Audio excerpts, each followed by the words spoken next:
Hello, Namaste. In this video, we are going to learn how to compute value of supply. Okay, so let me share my screen.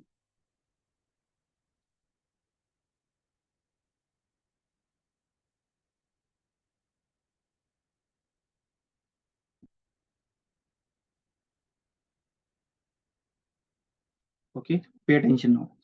बहुत ही आसान है value of supply कैसे निकालना है. ठीक है, चलो देखते हैं. बट सर पहले ये बताओ कि वैल्यू ऑफ सप्लाई क्यों फाइंड आउट करना है. तो सुनो, देखो हमें जो जीएसटी पे करना होता है ना, जीएसटी, उसका कैलकुलेशन कैसे होता है. Value of supply into rate of GST. Rate of GST. तो जीएसटी का रेट सरकार ने तो फिक्स करके रखा है. ओके, कुछ केस में 5% है, कहीं पे 12% है, कहीं पे 18% है, कहीं पे 28% है. ठीक है, डिपेंड्स कौन से गुड्स पे कौन सा रेट अप्लीकेबल है. लेकिन ये वैल्यू तो हमें ढूंढना पड़ेगा ना कि हमने जो सप्लाई किया है उसका वैल्यू कितना है. तो वैल्यूएशन यहाँ पे इंपॉर्टेंट हो जाता है. वैल्यू फाइंड आउट करोगे, रेट मल्टीप्लाई करोगे तो आपको पता चलेगा जीएसटी कितना पे करना है. ओके, सो ये वैल्यूएशन करने के कुछ रूल्स है, कुछ प्रोसीजर है. Let's see.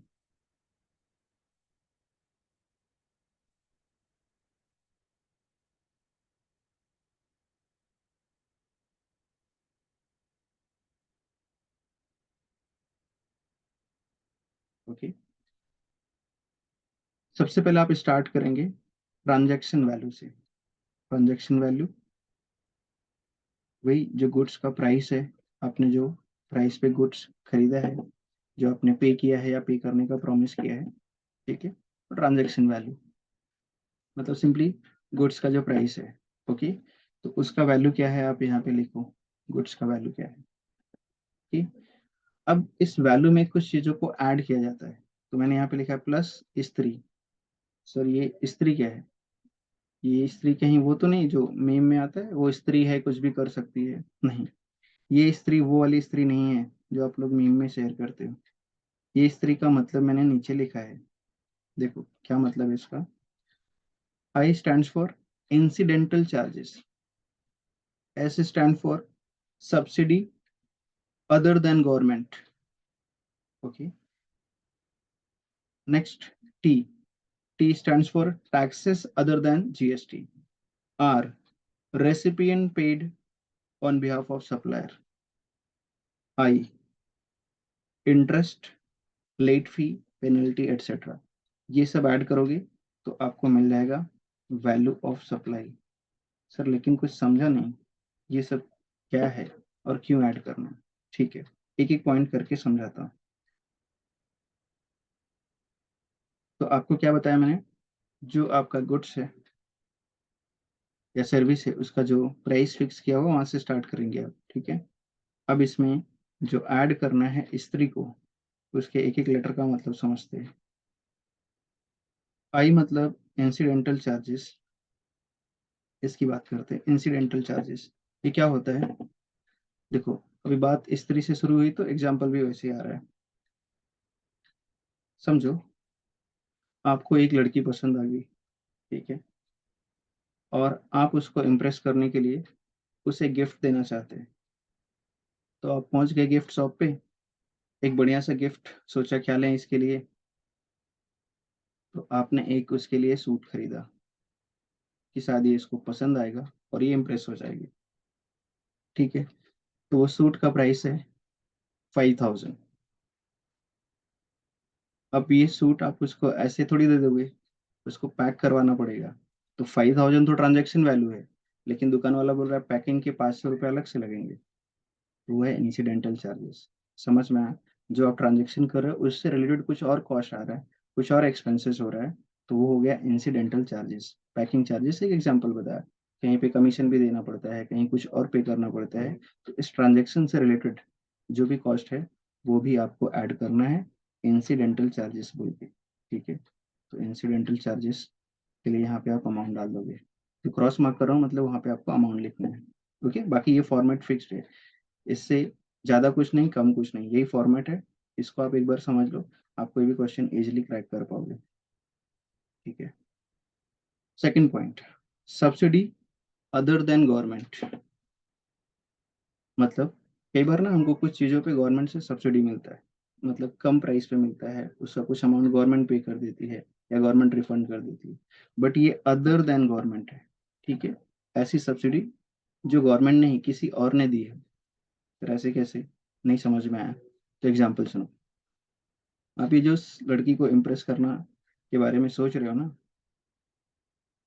देखो कहानी की शुरुआत कैसे होती है। ये लड़की ना रोज अपने छोटे भाई के साथ आइसक्रीम खाने आती थी। ठीक है, उसी शॉप शॉप पे आप भी जाते थे आइसक्रीम खाने, और देखते देखते क्या होता है, देखते देखते प्यार हो जाता है ना, वैसा कुछ हो गया। अब आप उस लड़की का नंबर चाहते कि मेरे को इसका नंबर मिल जाए, मैं उससे बात करूँ। ठीक है, तो एक दिन उस शॉप पे उस लड़की का छोटा भाई अकेले आता है आइसक्रीम लेने। आप भी उधर पहुंच गए, आप उससे बोल रहे हो कि तेरी दीदी का नंबर देना मुझे, लेकिन आप डायरेक्टली उसको ऐसे बोलोगे तो थोड़ी आपको नंबर दे देगा, आपको पहले उसको इम्प्रेस करना पड़ेगा। तो आपने उसको इम्प्रेस करने के लिए आइसक्रीम वाले अंकल को क्या बोला, अंकल इसको जो पसंद आती है आइसक्रीम ना दे दो, पैसे मैं दूंगा, पैसे मैं दूंगा। तो दुकान वाले के लिए उसने जिसको आइसक्रीम दिया उससे तो पैसे नहीं लिया, आपने पैसे दिया ना, उसके लिए वो सब्सिडी होगा, और आप तो गवर्नमेंट है नहीं, तो वो हो गया सब्सिडी अदर देन गवर्नमेंट। बात समझ में आई क्या? सब्सिडी अदर देन गवर्नमेंट मतलब इस ट्रांजैक्शन के लिए किसी और से पैसे मिले, तो आपने आइसक्रीम वाले अंकल को पैसे दिए उस बच्चे के लिए। ठीक है, बच्चा इंप्रेस हो गया कि अरे अंकल ने आइसक्रीम दिला दिया, और बदले में आपको फोन नंबर मिल गए। तो यहाँ पे उस सब्सिडी का अमाउंट डाल दो। गवर्नमेंट की सब्सिडी दी होगी तो उसको ऐड नहीं करना है। ठीक है सर, समझ गया। नेक्स्ट है T for taxes, taxes other than GST, taxes other than GST. कोई और टैक्सेस के बारे में दिया रहेगा क्वेश्चन में, जीएसटी को छोड़ के, जैसे कुछ चीज़ों पे अभी भी एक्साइज ड्यूटी लगता है, कहीं पे कुछ लोकल टैक्सेस लगते हैं, तो वो आपको ऐड करना है। ठीक है, इस ट्रांजेक्शन वैल्यू में ऐड करना है, बट जीएसटी को ऐड नहीं करना है। तो जीएसटी को क्यों नहीं ऐड करना है? देखो अभी स्टार्टिंग में क्या बताया, हमें जीएसटी ही तो फाइंड आउट करना है। तो जब तक हमें वैल्यू नहीं पता लग जाएगा, तब तक हम जीएसटी निकाल नहीं पाएंगे कि जीएसटी का अमाउंट कितना है। तो जीएसटी आप पहले से कैसे ऐड करोगे? मत ऐड करो, जीएसटी हमको लास्ट में फाइंड आउट करना है। जब ये हमको वैल्यू पता चल जाएगा ना, तो इस पे कुछ हम लोग टैक्स का रेट, सपोज 12% है तो मल्टीप्लाई करेंगे 12%, तब जाके हमको जीएसटी मिलेगा। तो आप पहले से जीएसटी ऐड मत करो, अदरवाइज आपका वैल्यू गलत आएगा, रॉन्ग आएगा। ठीक है सर, समझ गया। टैक्सेस अदर देन जीएसटी मतलब कुछ एक्साइज ड्यूटी, या कहीं पे हम कुछ चीज़ें इंपोर्ट करते हैं तो इसके ऊपर इंपोर्ट ड्यूटी लगता है, बाद में इसके ऊपर जीएसटी कैलकुलेट होता है, या कोई लोकल टैक्सेस दिए हैं अदर देन जीएसटी। जीएसटी में सीजीएसटी, एसजीएसटी, आईजीएसटी, तीनों जीएसटी छोड़ के कोई और टैक्सेस होगा तो ऐड कर लेंगे। ओके सर, समझ गया। तो इसका भी अमाउंट यहाँ पे डाल दो। इसके बाद recipient paid on behalf of supplier. अब ये क्या मतलब है? अब ये जो लड़की आपको पसंद आई थी, जिसको आपने इम्प्रेस किया, उससे हो गई शादी। ठीक है, अब शादी हो गई, अब वो घर पे आई, तो आपके घर पे बोल रही है कि ये तुम्हारे कपड़े कौन धोएगा? तो आपने बोला कपड़े तो तुम ही धोगी, मैं तो ऑफिस जा रहा हूँ। बोला मैं कपड़े क्यों धोऊं? कपड़े धुलने के लिए वॉशिंग मशीन लेकर आओ, नहीं तो मैं कपड़े नहीं धुलूंगी। अच्छा, तो आप घर से ऑफिस जाते जाते शोरूम पहुंच गए, आपने वहां पे एक वॉशिंग मशीन देखा। ठीक है, वॉशिंग मशीन का प्राइस एग्जाम्पल के लिए सपोज 10,000 रुपये। ठीक है, 10,000 रुपये। अब आप उस शॉप ओनर को बोलते हो ये मेरे घर का एड्रेस है, आप यहाँ पे वॉशिंग मशीन भेज दो। ठीक है, यहाँ पे वॉशिंग मशीन भेज दो। प्राइस कितना उसका? 10,000। लेकिन आप तो ऑफिस जा रहे हो, वॉशिंग मशीन घर पे जाएगा कैसे? ठीक है, तो नॉर्मली ये इलेक्ट्रॉनिक शोरूम वाले, उनका खुद का टेम्पो होता है जिसपे वो लोड करके जो एड्रेस आपने बताया वहाँ पे डिलीवर कर देते हैं। लेकिन अभी उस टाइम पे उसका डिलीवरी वैन नहीं था, बट आपको घर पे तो वॉशिंग मशीन आज ही भिजवाना है, अभी भिजवाना है, घर से ऑर्डर जो आया है, नहीं तो शाम को आप घर पे कैसे आएंगे? अच्छा, तो जो दुकान वाला है ना, वो किसी दूसरे टेम्पो वाले को कांटेक्ट करता है, ठीक है, और उसको बोलता है कि ये वॉशिंग मशीन लोड करके ये एड्रेस पे आप डिलीवर कर दो। अब बताओ, ये जो टेम्पो वाला आपके घर पे लेके जाएगा वो तो फ्री में नहीं लेके जाएगा, उसको तो कुछ उसका ट्रांसपोर्टेशन चार्जेस पे करना होगा। वो बोलता है मुझे 1,000 रुपये चाहिए घर पे डिलीवर करने के लिए। लेकिन टेम्पो वाले को पैसा पहले नहीं दोगे आप, पहले टेम्पो पे लोड करो, घर तक छोड़ो, उसके बाद पैसा देंगे। पहले पैसा दे दिया, पता चला वो कहीं और जाके डिलीवर कर दिया, ठीक है, आपके घर तक लाया ही नहीं, कहीं बीच रास्ते में छोड़ के चला गया, तो आप उसको पहले पैसा नहीं दोगे, ठीक है, पहले तुम मेरे घर पे लाके छोड़ो तो पैसा देंगे। अब बताओ, आपके घर पे दुकान वाला तो आएगा नहीं, यहाँ चलो वॉशिंग मशीन लेके चलो, मैं भी साथ में चलता हूँ। वो अपनी दुकान देखेगा, अपने कस्टमर संभालेगा, या तुम्हारे साथ जाएगा? तो तुमको क्या बोलता है कि जब ये टेम्पो वाला आपके घर पे डिलीवर करेगा, तो आप इसको 1,000 रुपये ट्रांसपोर्टेशन चार्जेस पे कर देना। लेकिन ट्रांसपोर्टेशन चार्जेस आपको नहीं पे करना था, सप्लायर को पे करना था। आपने तो फ्रिज का, सॉरी वॉशिंग मशीन की बात कर रहे हैं ना, वॉशिंग मशीन के 10,000 प्राइस फिक्स हो गया, वो आपके घर पे एड्रेस पे डिलीवर करने वाला है, तो आप तो 10,000 पे करोगे, ठीक है। टेम्पो वाले को 1,000 रुपये कौन देगा? दुकान वाला देगा, उसका रिस्पॉन्सिबिलिटी है डिलीवर करना, ठीक है। बट वो पहले पैसे नहीं दे रहा है टेम्पो वाले को, क्योंकि पहले पैसे दिया वो कहीं गलत जगह पे छोड़ के आ गया तो फिर दिक्कत हो जाएगी। चल पहले ये एड्रेस पे घर पे पहुंचाओ, फिर पैसा देंगे। बात तो ठीक है। तो आपने क्या बोला, ठीक है घर पे मेरी मिसेस है, वाइफ है, आप ये एड्रेस पे जाओ छोड़ के आओ, पैसे वहां से दे देंगे। तो रेसिपिएंट ने पे किया, लेकिन पे करने का रिस्पॉन्सिबिलिटी किसका था? आपकी मिसेस ने इसके वॉशिंग मशीन घर पे डिलीवर करने के चार्जेस पे किए, लेकिन पे करने का रिस्पॉन्सिबिलिटी किसका था? सप्लायर। तो सप्लायर की बिहाफ पे आपने पे किया, तो वो भी तो आपके ट्रांजेक्शन वैल्यू में ऐड होगा। आप उसको क्या बोलोगे शॉप ओनर को, ठीक है मैं आपको 9,000 पे करता हूँ, ये 1,000 रुपीज उसको घर से मिल जाएगा, हो गया 10,000 का हिसाब बराबर। इन शॉर्ट, सप्लायर ने कुछ सप्लायर का कुछ ऑब्लिगेशन था जो खर्चा करना था, रेसिपिएंट पे करता है। कई बार ऐसे कुछ मटेरियल वगैरह लगता है ना जो रेसिपिएंट देता है, बोलता है ये मेरा मटेरियल यूज करो और गुड्स बना के डिलीवर करो। तो कुछ भी खर्चा रेसिपिएंट ने जो किया है, जिसका ऑब्लिगेशन सप्लायर का था, वो आप ऐड कर देना, ठीक है। तो इसका वैल्यू भी हम लोग ऐड कर देंगे यहाँ पे। Last, interest late fee penalty, ये भी आपको ऐड करना है। फिर ये क्यों ऐड करना है? अब देखो, शोरूम वाला बोला था इस वॉशिंग मशीन का पेमेंट कब तक करोगे? आपने बोला 1 हफ्ते में कर देंगे। उसने बिल बनाया, बोला ठीक है 1 हफ्ते में पेमेंट हो जाना चाहिए, नहीं हुआ तो फिर आप जितना दिन लेट करोगे, जितने महीने लेट करोगे, इंटरेस्ट पे करना पड़ेगा 15%। आपने बोला okay.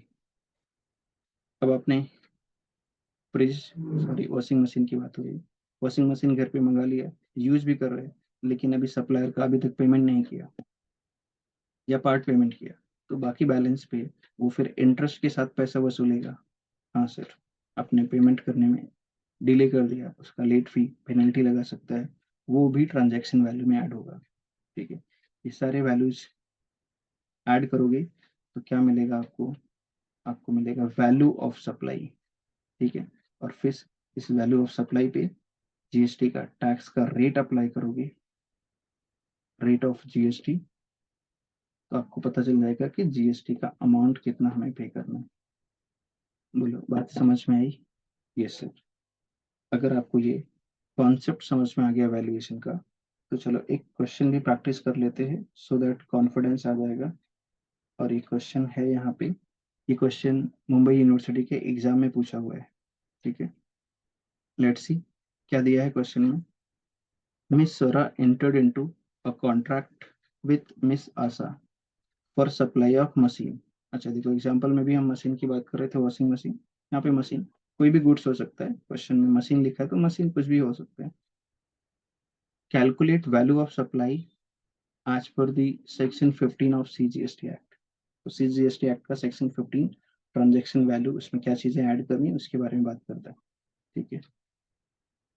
Value of machine including GST, 16,64,000, but ध्यान देना क्वेश्चन बोल रहा है इंक्लूडिंग जीएसटी, बट अभी मैंने आपको क्या समझाया था, other than GST, taxes add करना है अदर देन जीएसटी, मतलब ये जीएसटी को हमें एक्सक्लूड करना है, क्योंकि हमको जीएसटी तो बाद में पता चलेगा ना, पहले से कैसे ऐड कर सकते हैं, तो इसमें से हमें जीएसटी को एक्सक्लूड करना पड़ेगा। ठीक है, कैसे करेंगे जब अभी मैं सोल्यूशन करवाऊंगा तो बताऊंगा कैसे एक्सक्लूड करना है, बट क्वेश्चन रीड करने के टाइम पे आपको ध्यान में आना चाहिए कि हमें क्या क्या चीजें ऐड करनी है। ठीक है, सिर्फ स्त्री में जो जो बातें बताई है वही चीजें ऐड करना। ठीक है, स्त्री के अलावा और कुछ भी नहीं। ठीक है, पूरा ध्यान स्त्री पे होना चाहिए, और ऐसे भी सबका ध्यान होता ही स्त्री पे, तो बस याद रखना। टैक्सेस कई बार एग्जाम्पल रोमांटिक हो जाता है, बट ये सब चीजें सिर्फ आपको याद आ जाए चीजें, इसके लिए ऐसा बोला है, बाकी और कुछ भी नहीं, आप जैसे मर्जी वैसे याद रख सकते हैं। Taxes other than GST, SGST, IGST, charge separately, मतलब ये वाला जो टैक्सेस है ना, ये जीएसटी का नहीं है, कुछ और टैक्सेस है। तो मैंने क्या बोला था आपको, टैक्सेस ऐड करना है, स्त्री का जो टी है वो क्या है, टैक्सेस है, ऐड कर लो अदर देन जीएसटी। ठीक है, इसको ऐड करेंगे, जो ऐड करेंगे उसको टिक मार्क करते हैं, जिसको नहीं ऐड करना होगा उसको क्रॉस कर देंगे। Then expenses incurred by miss Asha on behalf of Swara. ठीक है, अब देखना जरा, ये स्वरा कौन है, स्वरा ने कॉन्ट्रैक्ट किया है किसके साथ, आशा के साथ, मशीन सप्लाई करने के लिए। ठीक है, तो सप्लायर कौन है, Asha. Expenses incurred by miss Asha on behalf of Swara, एक सेकेंड, इधर सप्लायर कौन है, miss Swara entered into contract with Miss Asa for supply of machine, तो सप्लायर कौन है, स्वरा ही सप्लायर है।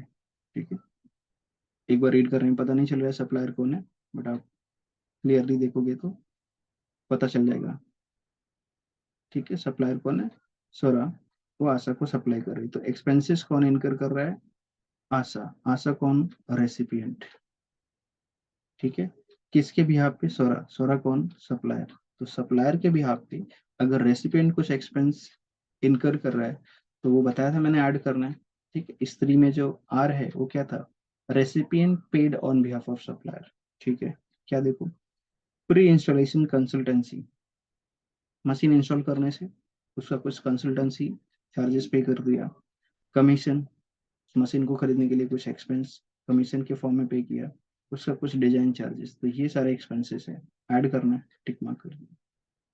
Other information, subsidy receive from government, central government, cut करो, इसको नहीं लेना है। ठीक है, बता था ना, सब्सिडी अदर देन गवर्नमेंट लेना है, गवर्नमेंट की सब्सिडी ट्रांजेक्शन वैल्यू में नहीं आती, निकाल दो उसके।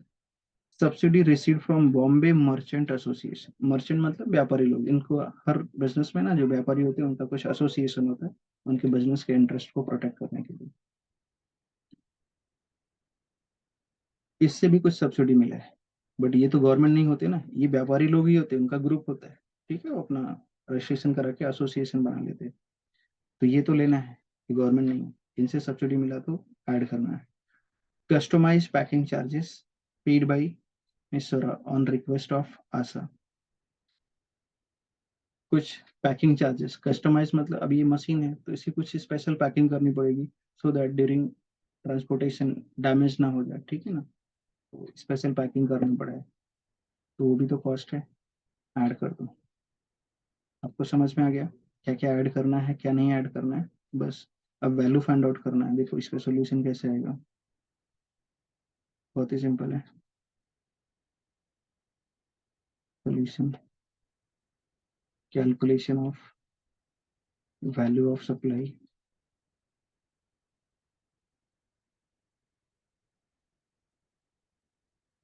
Particulars rupees. ओके, स्टार्ट कहाँ से करेंगे, वैल्यू ऑफ मशीन से। ठीक है, वैल्यू ऑफ मशीन, बट यहाँ पे क्लियर कट बोला है इंक्लूडिंग जीएसटी, और हमने बताया है कि जीएसटी को नहीं लेना है, एक्सक्लूड करना है। कैसे एक्सक्लूड करेंगे, देखो बहुत ही सिंपल है। टोटल वैल्यू कितना दिया है, सर टोटल वैल्यू दिया है 16,64,000। ओके, अब एक बात बताओ, इसमें जीएसटी कितना है? जीएसटी कितना है इसके अंदर? 28%।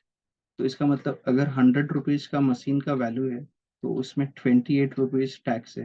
मतलब टोटल अमाउंट कितना हो गया? 100 + 28, 128। तो मशीन का वैल्यू 100 आउट ऑफ 128।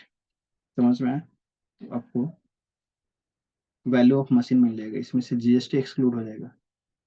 ये बीच में मल्टीप्लाई करना है, मल्टीप्लाई का साइन नहीं डाला, ये बीच में मल्टीप्लीकेशन है। ओके, 16,64,000 इंक्लूसिव ऑफ जीएसटी है। 28% जीएसटी, इसका सिंपल मतलब होता है 100 रुपीज के ऊपर 28 का जीएसटी लगेगा, तो टोटल वैल्यू हो गया 128। 128 में से 100 रुपीज मशीन का वैल्यू, 28 जीएसटी। तुमको जीएसटी निकालना है इसलिए हमने 28 निकाल दिया, सिर्फ 100 रखा है, तो 100 / 128। ओके, कैलकुलेट कर लो। 16,64,000 इंटू 100 / 128, 13 लाख। इसका वैल्यू आता है 13 लाख। डन। अब इसमें बाकी की चीजें ऐड करनी है, एक एक करके ऐड करते हैं। क्या क्या ऐड करना है? Taxes other than GST, taxes other than GST, ये कितना है? 75,000। Next, expenses incurred by recipient, expense, मैं डायरेक्टली पॉइंट लिख रहा हूँ कौन कौन से एक्सपेंसेस है। So pre installation consultancy, add pre installation consultancy, कितना अमाउंट? 15,000। नेक्स्ट, कमीशन, कमीशन भी ऐड कर दो, 27,000। Next, design charges, design charges ये कितना है? 12,000, इसको भी ऐड करो। उसके बाद other information, subsidy from government, वो आपको नहीं लेना है, नीचे नोट लिख देना, ठीक है? या फिर आप ऐसे भी लिख सकते हो, नीचे अलग से नोट लिखो, या फिर मैं यहाँ पे लिख देता हूँ, सब्सिडी फ्रॉम गवर्नमेंट। नहीं लेना है तो यहाँ पे लिखो नहीं। ये चीज आप ये लाइन नीचे भी नोट के फॉर्म में लिख सकते हैं, मैंने यहीं पे लिख दिया। But subsidy from Bombay merchant association वो तो लेना है। Subsidy from Bombay merchant association, कितना अमाउंट है? 70,000, ये तो लेना है। लास्ट में packing charges, customize packing charges,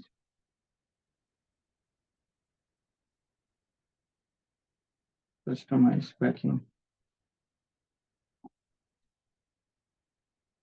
कितना अमाउंट? 13,000। बस इन सबको ऐड कर दो तो आपको मिल जाएगा value of supply, value of supply. इन सब का टोटल करना है। Okay, 13 lakh plus 75,000 plus 15,000 plus 27,000 plus 12,000 plus 70,000 last वाला प्लस 13,000, टोटल आता है 15,12,000। 15,12,000, एक बार टोटल चेक कर लेना, ठीक है? टोटलिंग में एरर नहीं होना चाहिए, मिस्टेक नहीं होना चाहिए। आई होप आपको वैल्यूएशन वाला टॉपिक समझ में आया होगा, ठीक है? बहुत ही सिंपल है, बहुत ही आसान है। एक बार रिवाइज करना, नहीं एक बार में समझ में आया तो दोबारा वीडियो देखना। और हाँ, चैनल को सब्सक्राइब करना। सब लोग मेरे को व्हाट्सएप मैसेज कर करके परेशान करते हैं। चैनल सब्सक्राइब कर लोगे तो वीडियो डालूंगा तो मिल जाएगा ना मालिक। ठीक है। और दूसरों को भी फॉरवर्ड किया करो, दूसरों को भी शेयर किया करो, कुछ फायदा तुम्हारा होता है तो दूसरों का भी भला करो। ठीक है। चलो, बाय बाय, टेक केयर।